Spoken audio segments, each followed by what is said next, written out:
अस्सलाम वालेकुम। वालेकुम अस्सलाम सर। जी बच्चों, क्या हाल चाल है आपके? शुक्र अल्हम्दुलिल्लाह सर। आप अल्हम्दुलिल्लाह। रमज़ान कैसा चल रहा है आप लोगों सर अच्छा चल रहा है सर। का? यार बोरिंग नहीं हो रहा है? घर पे बैठ के मज़ा नहीं आता? नहीं सर। नहीं sir. I can assess most of you अपने अपने बेड्स पे लेटे हुए हैं, कानों में हैंड्स फ्री लगी हुई है। ऐसे ही है? हाँ सर, ऐसे ऐसे ही है सर। हाँ, थोड़ा ये मज़े का भी होता है। एक काम उठ के करना नहीं पड़ता। क्लासरूम में आने के लिए बहुत तैयारी करनी पड़ती है, अब फिर बैठ के वहाँ हाँ पे सर, लेक्चर। ऐसे ही। हाँ, जी sir. I understand. So something good news कि ये हमारा मिड से पहले का आखिरी टॉपिक है, परफॉर्मेंस मेजर्स। जी सर। तो जो मिड के बाद होगा वो हम कुछ कैलकुलेशंस पढ़ेंगे। सिक्स सिग्मा के ऊपर मैं आपको बताऊंगा, थोड़ा लीन मैन्युफैक्चरिंग का इंट्रोडक्शन दे के फिर आपको कुछ सेशनल एक्टिविटीज़ उसमें देंगे, वो आपके करने वाले काम असाइन करेंगे। तो मिड से पहले ज़्यादा थ्योरेटिकल हमने पढ़ा, ये आज भी उसी से रिलेटेड है। तो मिड के बाद वाला हमारा सेशनल होगा, उसमें कैलकुलेशंस होंगी, वो कह लें कि वो ज़्यादा आसान और ऑन टाइम असेसमेंट आपकी होगी। तो आज का टॉपिक हमारा परफॉर्मेंस मेजर्स है। ये इस पे तकरीबन मेरे अस्सलामुअलैकुम पास सर। कोई काफ़ी लंबी एक रिकॉर्डिंग पड़ी हुई, कॉम्प्रिहेंसिव मैंने लेक्चर रिकॉर्ड किया हुआ है इसके ऊपर, वो मैं आपको दूंगा, वो आपने सुनना है। वो सारा इस टॉपिक को ही कवर करेगा और वो सुन के हमारी जो अगली क्लास है वेंसडे को होती है, उस दिन हमारी इस टॉपिक के ऊपर हम डिस्कशन करेंगे। तो वो चूंकि मैंने प्रिसाइसली रिकॉर्ड किया था तो I don't want to repeat. आपको मैं इसके मेन पॉइंट्स जो हैं वो एक्सप्लेन करता हूँ, बाकी आपने वो लेक्चर सुनना है। सुनने के बाद जो डिस्कशन होगी वो हमारी वेंसडे को होगी। परफॉर्मेंस मेजर, सिंपली इसको अगर अंडरस्टैंड करें तो आपकी परफॉर्मेंस को शो करने वाले डिजिट्स, फिजिकल डिजिट्स, जिसको हम किसी ना किसी तरह से जिसकी वैल्यू को अंडरस्टैंड कर सकें। जैसे आपके ग्रेड्स हैं, किसी आपका सीजीपीए बनता है वो ग्रेड्स की बेस के ऊपर बन रहा होता है, और ग्रेड्स कैसे आ रहे हो तो आपकी जो परफॉर्मेंस होती है उसकी बेस पे। इसी तरह से किसी भी काम करने के परफॉर्मेंस मेजर्स बनाए जाते हैं, इंडस्ट्री के अंदर भी परफॉर्मेंस मेजर बनाए जाते हैं। तो वो उस काम की परफॉर्मेंस को चेक करते हैं। जैसे हम प्रोडक्शन में देखते हैं आपके कितने मीटर कपड़ा बना है, तो मीटर्स जो है वो इसका एक परफॉर्मेंस मेजर है। क्वालिटी को चेक करना है तो डिफेक्ट्स पर मीटर या डिफेक्ट्स पर 100 मीटर्स जितने आते हैं, तो जितने ज़्यादा डिफेक्ट्स हमें लगता है कि परफॉर्मेंस उतनी कम जा रही है, वो एक तरह का परफॉर्मेंस मेजर है। इसी तरह से जो मशीन 24 घंटे चलनी चाहिए वो 24 की बजाय कम घंटे चलती है, तो नंबर ऑफ वर्किंग आवर्स उसका एक परफॉर्मेंस मेजर है। जितने ज़्यादा वर्किंग आवर्स होंगे उसके उतना उसकी परफॉर्मेंस बेहतर होगी। इस तरह से मार्केटिंग का डिपार्टमेंट है, तो मार्केटिंग और सेल्स का, सेल्स के ऊपर होता है कि उन्होंने कितनी सेल्स की हैं, या हर सेल के पीछे उन्होंने कितना प्रॉफिट अर्न किया है। इसी तरह रिसर्च एंड डेवलपमेंट है, इनोवेशन है, तो उसमें कितनी इनोवेशंस एक साल में की हैं, कितनी नई प्रोडक्ट्स बनाई हैं, या कितने पेटेंट्स रजिस्टर्ड किए हैं। तो ये परफॉर्मेंस मेजर्स हैं जो कि किसी भी डिपार्टमेंट की परफॉर्मेंस को मेजर करने के लिए हम इस्तेमाल करते हैं। इसी के बारे में हम इस लेक्चर के अंदर है कि परफॉर्मेंस मेजर हम बनाते क्यों हैं, उसकी रीज़न क्या होती है। मेनली तो ये होती है कि हमने देखना होता है प्रोसेस सही चल रहा है या नहीं चल रहा। जब हमें पता चलेगा सही चल रहा है तो हम सेटिस्फाइड होंगे, अगर नहीं तो हम उसका रूट कॉज एनालिसिस करेंगे किस वजह से वो सही नहीं चल रहा। तो जब वो हम रूट कॉज एनालिसिस करके फिर उसके करेक्टिव मेजर्स करेंगे। इसी तरह से ऑर्गेनाइजेशन की परफॉर्मेंस भी हम उससे मेजर करते हैं।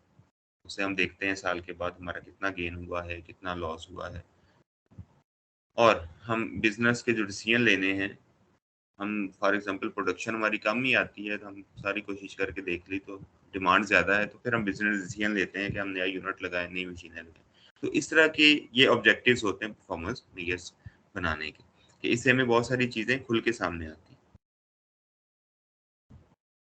कुछ टिपिकल परफॉर्मेंस मेजर हैं, जैसे रिसर्च एंड डेवलपमेंट है, तो रिसर्च एंड डेवलपमेंट का क्या परफॉर्मेंस मेजर हो सकता है? New product time to market, कि आपको टास्क रिसर्च एंड डेवलपमेंट को दिया गया एक नई प्रोडक्ट बनानी है, फैब्रिक वाले हैं तो फैब्रिक अपने एक नई कंपोजिशन के साथ नए जीएसएम का एक नया कोई वीव का स्टाइल बनाना है, तो आप रिसर्च कर रहे हैं ये कैसे बनेगा, मशीन में चेंजेस कर रहे हैं, मटेरियल उसके हिसाब से आप ले रहे हैं, तो उसको बना के मार्केट लाने तक का कितना टाइम है, तो ये उसका एक परफॉर्मेंस मेजर है। तो उसको मार्केट में लाने में कितना वक्त लगेगा।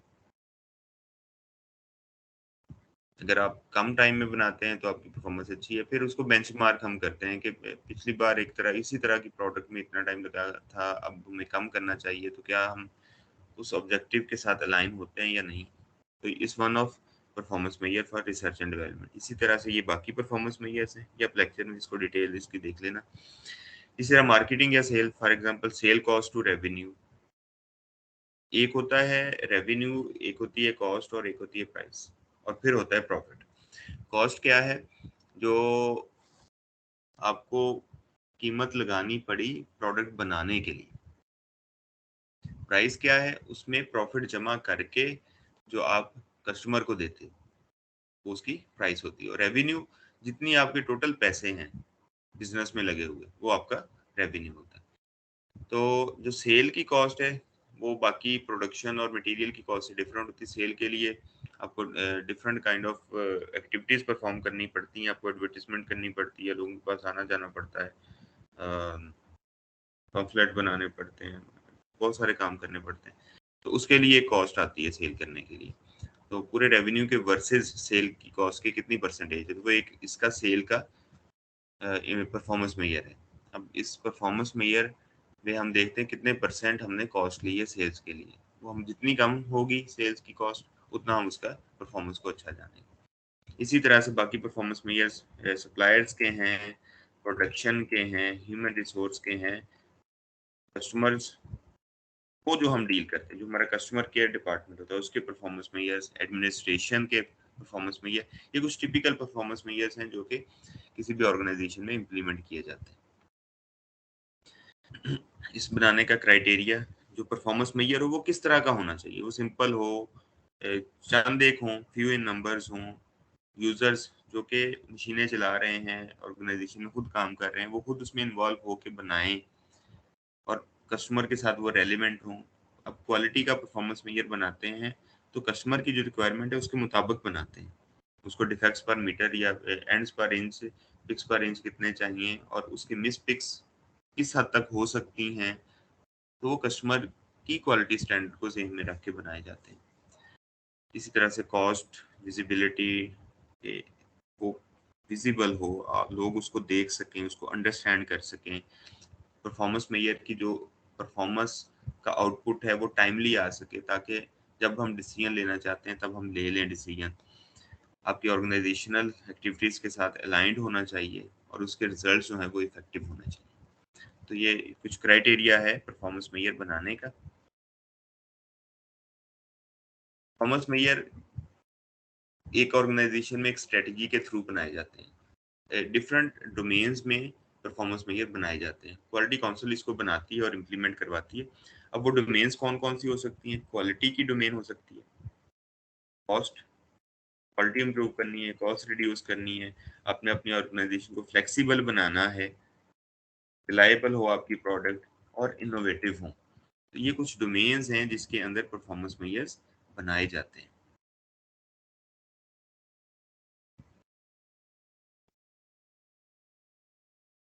फिर उनकी जो परफॉर्मेंस मेजर बना लिए हैं उनको चेक किया जाता है मंथली बेसिस के ऊपर, कुछ होते हैं वीकली, कुछ ईयरली, हम उसको चेक करते हैं। तो उससे आपको जो आपकी प्रोसेस है उसके ट्रेंड का पता चलता है, किस तरफ को जा रहा है, उसमें प्रॉब्लम आप आइडेंटिफाई करते हो और उसको हल करने के लिए रिसोर्सेज देते हो। परफॉर्मेंस मेजर को हम शो कैसे करते हैं, इसके कुछ स्टेटिस्टिकल मेथड्स हैं जिसमें time series graph, control charts, process capability index, Taguchi's loss function और cost of poor quality. Time series graph, आपको ये ग्राफ नजर आ रहा है जिसमें गोल्ड का रेट का ग्राफ दिया हुआ है ईयर वाइज। हम देखते हैं 1900 से लेकर 2009 तक। अब ये टाइम गुजरने के साथ साथ गोल्ड का रेट इंक्रीज करता जा रहा है। तो इस तरह का परफॉर्मेंस मेजर जिसको हम टाइम स्केल के ऊपर शो करें, वो उसको हम टाइम सीरीज ग्राफ कहते हैं। तो इस तरह बहुत सारी और कमोडिटीज हैं, बहुत सारे और प्रोसेसेस का आउटपुट है जिसको हम टाइम के साथ देखते हैं कि इसमें एवोल्यूशन क्या है। कंट्रोल चार्ट, ये शायद आपने इसको पढ़ा हो। इसमें देखें, ये हमारे पास एक मिडल लाइन है, एक प्रोसेस चल रहा है, हमें पता है उसका जो कंट्रोल लाइन है वो ये मिडल वाली लाइन है। हमें ये इसका आउटपुट चाहिए, ना उससे कम चाहिए ना ज़्यादा चाहिए। फिर हम उस प्रोसेस की वेरिएशन को देखते हैं, उसमें मुख्तलिफ सैंपल लेके उसकी मेजरमेंट करते हैं और उनको ये डॉट्स बना के यहाँ पे उस लाइन के इर्द गिर्द जितनी भी उसकी एक्चुअल वैल्यू आती है उसको लगा देते हैं। हम उससे एक अपर वार्निंग लिमिट और लोअर वार्निंग लिमिट लगाते हैं और अपर कंट्रोल लिमिट और लोअर कंट्रोल लिमिट लगाते हैं। ये वार्निंग लिमिट का मतलब है अगर हमारा प्रोसेस वार्निंग लिमिट से एक्सीड करता है, वो उससे ऊपर जाता है या नीचे आता है, तो हमें चेक करने की ज़रूरत है, अपने प्रोसेस को बेहतर करने की ज़रूरत है, हम उसके ऊपर प्रोएक्टिव मेजर्स लेंगे। अगर हमारे कंट्रोल लिमिट से बाहर निकल जाता है, फिर इसका मतलब है सिस्टम को रोक के हमें ओवरहॉल करना पड़ेगा सो दैट ये वेरिएशंस कंट्रोल हो जाएं, क्योंकि कंट्रोल लिमिट से जब बाहर जाएगा तो वो एक्सेप्टेबल नहीं होगा। तो इस तरह के जो ग्राफ्स बनाते हैं परफॉर्मेंस को चेक करने के लिए, उनको हम कंट्रोल चार्ट्स कहते हैं।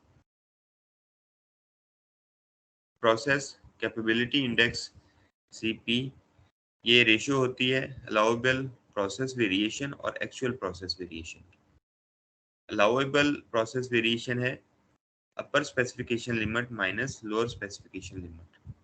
हमें मशीन के ऊपर कोई सेटिंग करनी है तो उसमें एक टॉलरेंस होती है, हम कहते हैं +-2 +-3, जैसे कि हम रॉ फ्रेम के ऊपर गेजेस सेट करते हैं तो हम प्लस माइनस कुछ ना कुछ उसमें रखते हैं। तो उस माइनस से और उस प्लस से अगर बाहर जाएंगे तो वो हमारी उस अलाउंस नहीं है, हम उससे बाहर नहीं जा सकते। जितनी हमारे पास अलाउंस है हम उससे बाहर ही जा सकते हैं। इनका जो डिफरेंस है, जितना अलाउंस है और जो एक्चुअली प्रोसेस में वेरिएशन आ रही है, 6 सिग्मा उसको कहते हैं। सिग्मा आपकी स्टैंडर्ड डेविएशन है। स्टैंडर्ड डेविएशन स्टैटिस्टिकल टर्म है जिसको आप कैलकुलेट कर सकते हैं, उसको 6 से मल्टीप्लाई करते हैं, फिर इनकी जो रेशियो आएगी। अब हम देखते हैं कि अगर इस कैपेबिलिटी इंडेक्स की वैल्यू 1 से ज़्यादा हो, 1 के इक्वल हो या उससे कम हो, तो फिर क्या होता है? ये प्रोसेस की लोअर और अपर स्पेसिफिकेशन लिमिट्स। अगर सीपी कैपेबिलिटी इंडेक्स इसकी वैल्यू 1 से ज़्यादा हो, इसका मतलब है जो इसका जो न्यूमरेटर है वो ज़्यादा है और जो डिनोमिनेटर है वो कम है। इसका अस्सलाम मतलब जो वालेकुम सर। स्पेसिफिक। जी बेटा। सर ये इस पे कोई स्लाइड्स वगैरह नहीं है? बेटा आपको स्लाइड आ नहीं रही? मैंने शेयर की नहीं, हुई है। नहीं सर, शो नहीं हो रही। मैं तब से वेट कर रहे हैं। हमने कहा सर वैसे कुछ डिस्क्राइब कर रहे होंगे, लेकिन स्लाइड्स तो कोई भी शो नहीं हो रही। अच्छा, मेरे पास स्टिल ये शेयर है, शेयर चल रही है, but you should tell me before. मैं तो सारा उसी से पढ़ा रहा हूँ। मैं आपको ना ये दोबारा इसको करता हूँ।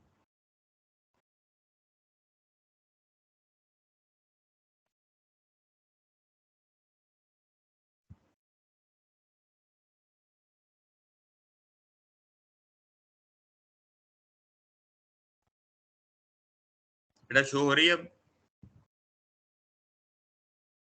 जी यस सर। सर, अब ओके।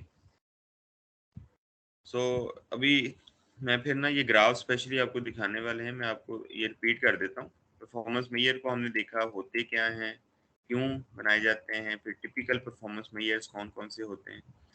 नो प्रॉब्लम, आपको जो मैं रिकॉर्डेड लेक्चर भी दूंगा उसमें सारा है, डोंट वरी, लेकिन यहाँ पे हम रिपीट कर लेते हैं।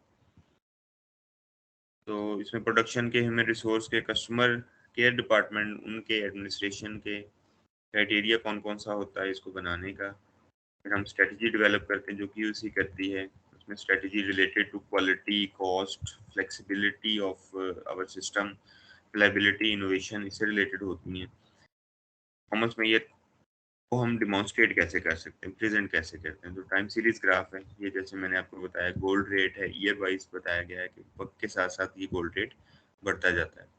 इसी तरह से बहुत सारी और चीजें हैं जो कि वक्त के साथ कम या ज्यादा होती हैं, तो उन ट्रेंड्स को दिखाने के लिए हम टाइम सीरीज ग्राफ यूज करते हैं। ये कंट्रोल चार्ट्स हैं, ये हमारी मिडल लाइन है, मिडल लाइन हमारी कंट्रोल लाइन है, जिसके इर्द गिर्द हम किसी भी प्रोसेस की वेरिएशन को नोट करते हैं। प्रोसेस चल रहा है, हमारा स्टैंडर्ड ये मिडल लाइन है जिसके ऊपर इसकी वैल्यू आनी चाहिए, लेकिन चूंकि नेचुरली प्रोसेस में वेरिएशंस होती हैं तो हम डिफरेंट सैंपल्स लेके उसकी मेजरमेंट करते हैं, तो हमें उसमें वेरिएशन नजर आती है। कभी वो हमें टारगेट के करीब होता है, कभी उससे कम या ज्यादा होता है, लेकिन हम खुद से डिफाइन करते हैं कि हमारी वार्निंग लिमिट और कंट्रोल लिमिट्स कौन सी है। ये हमारी अपर कंट्रोल लिमिट और अपर वार्निंग लिमिट है, ये हमारी लोअर वार्निंग लिमिट और लोअर कंट्रोल लिमिट्स हैं। वार्निंग लिमिट्स वो लिमिट्स होती हैं कि जब हमारा डेटा इससे एक्सीड करता है तो हम प्रोसेस को चेक करते हैं, कहाँ पे प्रॉब्लम है उसको ठीक करते हैं। और कंट्रोल लिमिट्स होती हैं जब इससे क्रॉस करता है तो हमें सिस्टम ओवरऑल करना पड़ता है, हमें देखना पड़ता है प्रॉब्लम बहुत ज़्यादा आ रही है, तो इसको प्रोसेस को मज़ीद प्रिसाइज करके चलाया जाए, सो दैट हम एक लिमिट के अंदर हैं, जो वार्निंग लिमिट्स हम उसे एक्सीड ना करें। प्रोसेस कैपेबिलिटी इंडेक्स, ये रेशो है आपकी जो अलाउबल प्रोसेस वेरिएशन और एक्चुअल प्रोसेस वेरिएशन की, यह फार्मूला यहाँ पे देख रहे हो। अलाउबल प्रोसेस वेरिएशन आपकी स्पेसिफिकेशंस का डिफरेंस है, जैसे प्लस और माइनस में हम कहते हैं कि एक A प्लस माइनस 2, तो -2 और +2 कर सकते हैं हम A में, जो कि स्टैंडर्ड है। A हमारा परफेक्ट स्पेसिफिकेशन है, लेकिन उससे इतनी टॉलरेंस हमारे पास +2 और -2 में मौजूद है। तो वो जो डिफरेंस अगर हम लेंगे +2 और -2 का, वो हमारे पास 4 आएगा। तो 4 का जो है वो हमारे पास टॉलरेंस है, वो हम अलाउ कर सकते हैं मिडल लाइन से, हम 2 इधर और 2 उधर का डिफरेंस। और एक्चुअल जो प्रोसेस वेरिएशन है, जो कि हम स्टैंडर्ड डेविएशन से कैलकुलेट करते हैं, वो 6 सिग्मा, वो उससे हम 6 से मल्टीप्लाई करते हैं स्टैंडर्ड डेविएशन को जो एक्चुअली आ रही होती है, तो इसकी रेशो को देखा जाता है। अब इसको अंडरस्टैंड करें, जो पहला है, अगर सीपी की वैल्यू 1 से ज़्यादा है, इसका मतलब है कि जो डिफरेंस ऑफ स्पेसिफिकेशन लिमिट्स है, जो अलाउबल प्रोसेस वेरिएशन है, वो काफ़ी वाइड है, ये स्पेसिफिकेशंस काफ़ी वाइड हैं, जबकि एक्चुअल में प्रोसेस की जो वेरिएशन उसके वेल इनसाइड फॉल कर रही है। जब ये वेल इनसाइड फॉल करती है एक्चुअल प्रोसेस और लिमिट्स के अंदर होती है, तो हम कहते हैं कि प्रोसेस की कैपेबिलिटी बेहतर है, वो उसको लिमिट्स के अंदर चला रहा है। और अगर इक्वल टू 1 है तो ये नेक टू नेक प्रोसेस होता है कि हमारी स्पेसिफिकेशंस के जस्ट उसकी बाउंड्री के साथ टच कर रहा होता है। और अगर इसकी वैल्यू लेस देन 1 हो जाए तो ये वो वाला पॉइंट होता है जहाँ पे हमारी स्पेसिफिकेशन से प्रोसेस एक्चुअली बाहर निकल चुका होता है, और यहाँ पे हमने करेक्टिव एक्शंस लेने हैं। इसी तरह से ये ताकू चीज लॉस फंक्शन है। ये लॉस फंक्शन बेसिकली आपने अंडरस्टैंड नहीं करना, ये डिफरेंस की बेस के ऊपर होता है, आपका एक्चुअल और जो थ्योरेटिकल है आपकी वैल्यूज, उसका स्क्वायर लेके कांस्टेंट से मल्टीप्लाई करते हैं, तो हमारे पास ये लॉस फंक्शन आ जाता है। इसमें जितना आपका ग्राफ वर्टिकल होता जाता है उतना ही आपका लॉस कम होता जाता है।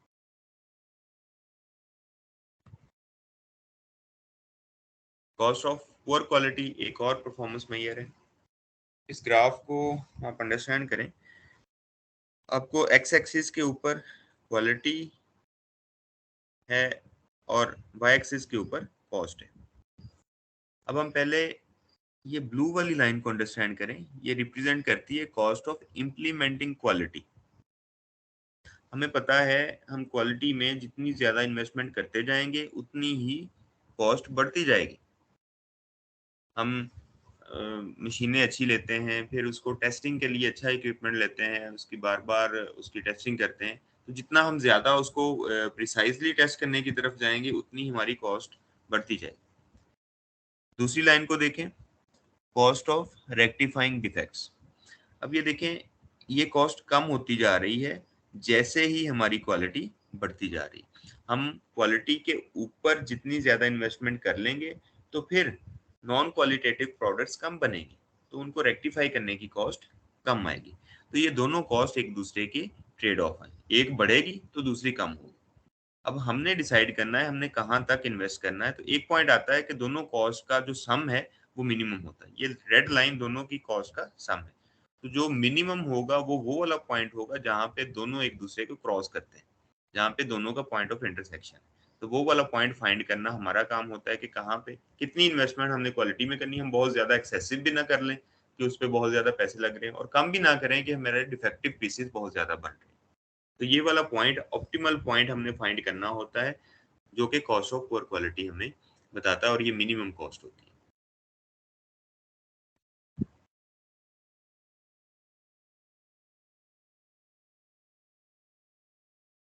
हम जो नेक्स्ट डिस्कशन है आपका, चूंकि वीविंग है, keeping in view the weaving industry where you are doing your project. आपकी इंटर्नशिप हुई होगी, प्रोजेक्ट तो अब आपका इधर यूनिवर्सिटी में होता है।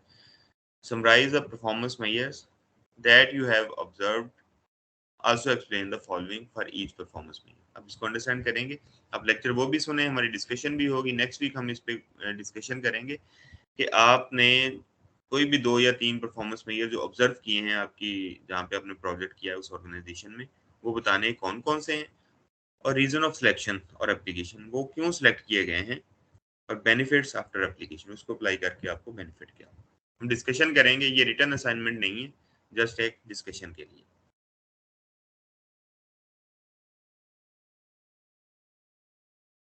क्वेश्चंस आई होप के आप वो लेक्चर भी सुन लें, ये भी काफ़ी हद तक मैंने आपको एक्सप्लेन किया है। तो हम डिस्कशन और क्वेश्चंस जो हमारी नेक्स्ट क्लास है हम उसमें करेंगे।